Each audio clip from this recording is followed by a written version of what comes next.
हरितालिका व्रत कथा शिव चालीसा आरती सहित।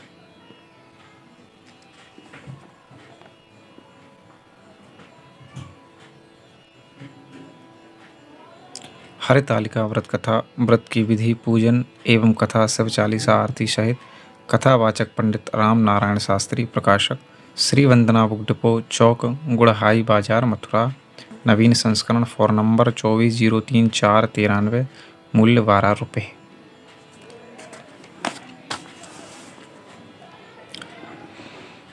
ओम नमः शिवाय। हरतालिका व्रत कथा पूजन सामग्री: केला, केला स्तंभ, दूध, सुहाग पिटारी, गंगा जल, दही, घी, तरकी, चूड़ी, चावल, बिछिया, फूलहार, शक्कर, कंघा, मृत्तिका, शहद, सीसा, चंदन, कलश, नारा डोरा, केसर, दीपक, सुरमा, फल, पान, मिस्सी, धूप, कपूर, सुपारी, महावर की गोली, वस्त्र, सिंदूर, पकवान, यज्ञोपवीत मिठाई। श्री हरितालिका व्रत तीजा व्रत कथा। परम पावन भूमि कैलाश पर्वत पर विशाल वट वृक्ष के नीचे भगवान शिव पार्वती सभी गणों सहित बागंबर पर विराजमान थे। बलवान वीरभद्र, भृंगी, श्रृंगी, नंदी आदि अपने अपने पहरों पर सदा शिव के दरबार की शोभा बढ़ा रहे थे। गंधर्व, किन्नर, ऋषिगण हर भगवान की विविध अनुष्टुप छंदों में स्तुति गान करने एवं वाद्य बजाने में संलग्न थे। उसी शुभ अवसर पर माता पार्वती जी ने भगवान शिव से दोनों हाथ जोड़कर प्रश्न किया, हे महेश्वर, मेरे बड़े सौभाग्य हैं जो मैंने आप सरीखे अर्धांगी पति को वरण किया है। क्या मैं जान सकती हूँ कि मैंने वह कौन सा पुण्य किया है? आप अंतर्यामी, यह मुझ दासी को बताने की कृपा करें। तब माता पार्वती जी की ऐसी प्रार्थना सुनने पर शिव जी बोले, हे वरानने, तुमने अति उत्तम पुण्य का संग्रह किया है। जो अति गुप्त व्रत है, वह गुप्त व्रत तुमको सुनाता हूँ। यह व्रत स्त्री जाति के लिए लाभकारी होगा। वह यह है कि भाद्रपद मास के शुक्ल पक्ष की तीज का यह व्रत हरितालिका के नाम से प्रसिद्ध है। यह व्रत जैसे तारागणों में चंद्रमा, नवग्रहों में सूर्य, वर्णों में ब्राह्मण, देवताओं में गंगा, पुराणों में महाभारत, वेदों में सोम, इंद्रियों में मन,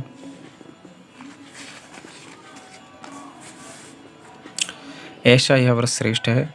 जो तीज हस्त नक्षत्र युक्त पड़े वह और भी महान पुण्यदायक होती है। ऐसा सुनकर श्री पार्वती जी ने कहा, हे महेश्वर, मैंने कब और कैसे यह हरतालिका तीज का व्रत किया था, विस्तार के साथ श्रवण करने की इच्छा है। इतना सुन भगवान शंकर बोले, हे उमा, भारतवर्ष के उत्तर में यह हिमालय श्रेष्ठ पर्वत है। इसके राजा का नाम हिमांचल है। वहाँ तुम भाग्यवती रानी मैना से पैदा हुई थी। तुमने बाल्यकाल से ही मेरी आराधना करना आरंभ कर दिया था। कुछ उम्र बढ़ने पर तुमने हिमालय की दुर्गम गुफाओं में जाकर सहेली सहित मुझे पाने हेतु तप आरंभ किया। तुमने ग्रीष्म ऋतु में बाहर चट्टानों पर आसन लगाकर तप किया। वर्षा ऋतु में पानी में तप किया। हिम ऋतु में पानी में खड़े होकर मेरे ध्यान में संलग्न रहीं। इस प्रकार 6 ऋतुओं में तपस्या करने पर भी जब मेरे दर्शन न मिले तब ऊर्ध्वमुख होकर केवल वायु सेवन किया। फिर वृक्षों के सूखे पत्ते खाकर इस शरीर को क्षीण किया।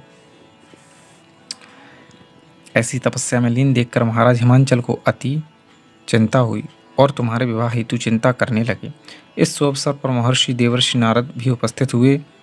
मुनिवर नारद जी तुम्हें देखने ही गए थे। नारद जी को देखकर राजा ने अति हर्ष के साथ महाराज का स्वागत पूजन किया और उपस्थित होने का कारण पूछा। नारद जी ने कहा, हे राजन, मुझे भगवान विष्णु ने भेजा है, इसलिए आपके पास आया हूँ। आपका कर्तव्य है कि अपनी कन्या रत्न को किसी योग्य वर को सौंप दें।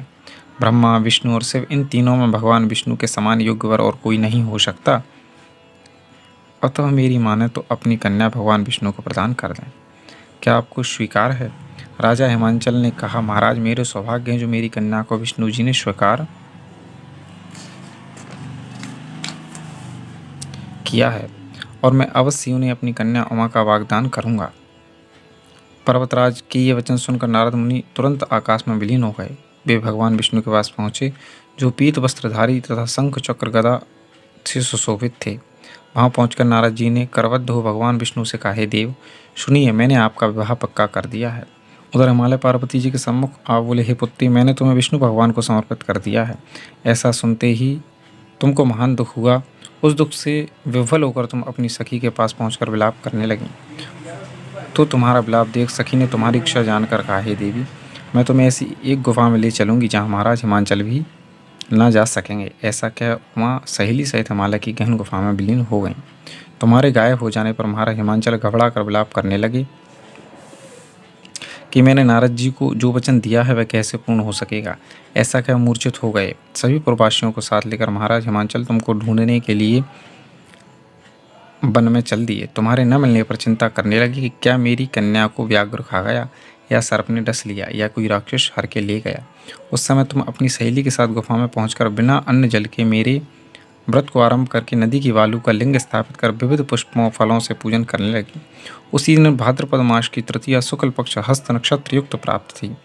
तुम्हारी पूजा के फलस्वरूप मेरा सिंहासन हिल उठा। तो मैंने जाकर तुम्हें दर्शन दिया और तुमसे कहा, हे देवी, मैं तुम्हारे व्रत और पूजन से अति प्रसन्न हूँ। तुम अपनी कामनाओं को मुझसे वर्णन करो। तुम इतना सुन तुमने लज्जित भाव से प्रार्थना की कि आप अंतर्यामी हैं, मेरे मन के भाव को तुमसे छुपे नहीं हैं। आपको पति रूप में चाहती हूँ। इतना सुनकर मैंने तुम्हें एवमस्तु इच्छापूर्ण वरदान देकर अंतर्ध्यान हो गया। इसके बाद तुम्हारे पिता हिमांचल मंत्रियों से ढूंढते ढूंढते नदी तट पर मूर्छित होकर गिर पड़े। उसी समय तुम सहेली सहित मेरी बालू की मूर्ति विसर्जन करने हेतु नदी तट पर पहुंची। उसी समय तुम्हारे नगरवासी मंत्रीगण मैं हिमांचल के तुम्हारे दर्शन कर अति प्रसन्नता को प्राप्त हुए और तुमसे लिपट लिपट कर रोने लगे और बोले, उमा, तुम इस भयंकर वन में कैसे चली गई आई, जो अति भयानक है, जहाँ सिंह, व्याघ्र, जहरीले भयंकर सर्पों का निवास है, जहाँ मनुष्य के प्राण संकट में हो सकते हैं। इससे हे पुत्री, इस भयंकर वन को त्याग के अपने गृह को प्रस्थान करो। पिता के ऐसा कहने का तुमने कहा, पिताजी, आपने मेरा विवाह विष्णु भगवान के साथ स्वीकार कर लिया है। इससे मैं इसी वन में रहकर अपने प्राण विसर्जन करूंगी। ऐसा सुनकर महाराज हिमांचल अति दुखी हुए और बोले, हे प्यारी पुत्री, तुम शोक मत करो। मैं तुम्हारा विवाह कदापि भगवान विष्णु के साथ न करूंगा और तुम्हारा अभिष्ट वर जो तुम्हें प्राप्त है उन्हीं सदाशिव के साथ करूंगा। तुम इस प्रकार सुनकर अति प्रसन्न हुई। तब तुम अपनी सहेली के साथ महाराज हिमांचल सहित नगर में उपस्थित होकर अपनी माता सहेलियों से भाव विफल होकर मिली। कुछ समय बाद शुभ मुहूर्त में तुम्हारा विवाह वेद विधि के साथ महाराज हिमांचल व महारानी मैना ने मेरे साथ कर दिया। इसी कारण तुमने मेरा आसन प्राप्त किया है। उस समय से लेकर अब तक किसी अन्य के सम्मुख इस व्रत के विषय में कहने का मुझे अवसर नहीं मिला। हे देवी, अब मैं तुम्हें यह वृतांत सुनाता हूँ। इस व्रत को हरितालिका के नाम से क्यों कहते हैं? पार्वती जी बोले, हे प्रभु, आपने नाम तो बताया, किंतु इस व्रत की विधि भी बतलाइए। इस व्रत को करने से क्या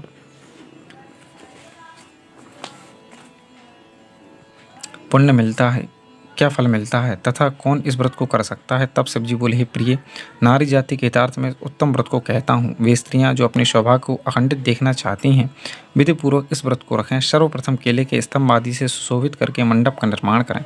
तदुपरांत उसमें विभिन्न रंगों के रेशमी वस्त्रों के चंदौबे से सुसज्जित करें। चंदनादि सुगंधित द्रव्यों से उस मंडप को लीपें। तदुपरांत शंख, भेरी व मृदंग आदि बाजे बजाते हुए जन समूह के साथ मंगलाचार करते हुए पार्वती तथा शिव जी की प्रतिमा को स्थापित करें।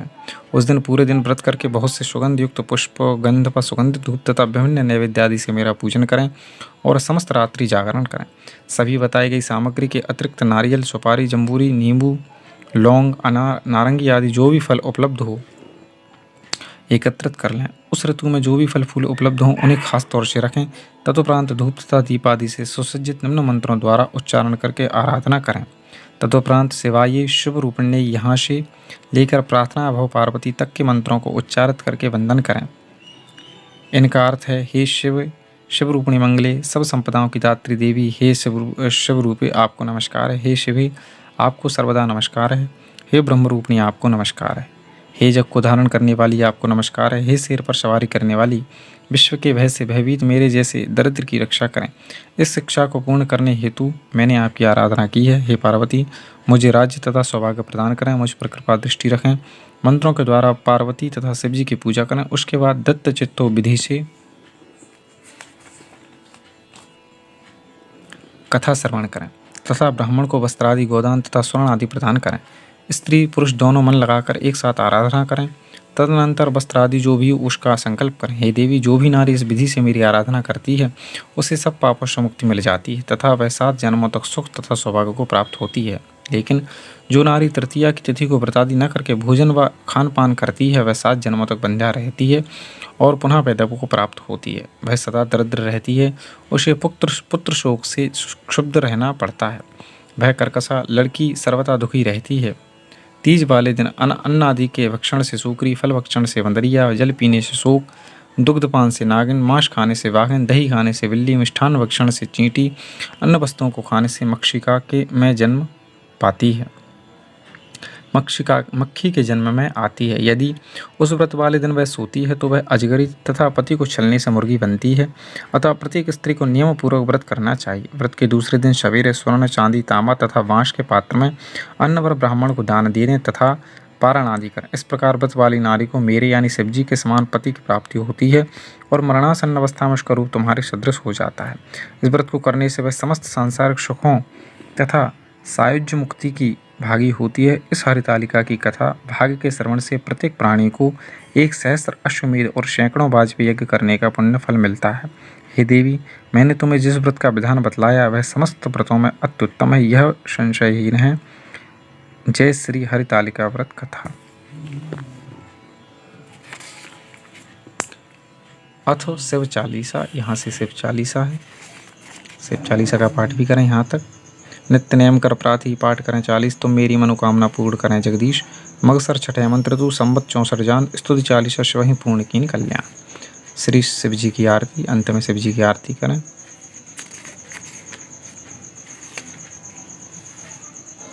चैनल को सब्सक्राइब करें। जय शिव शंकर, जय भोलेनाथ।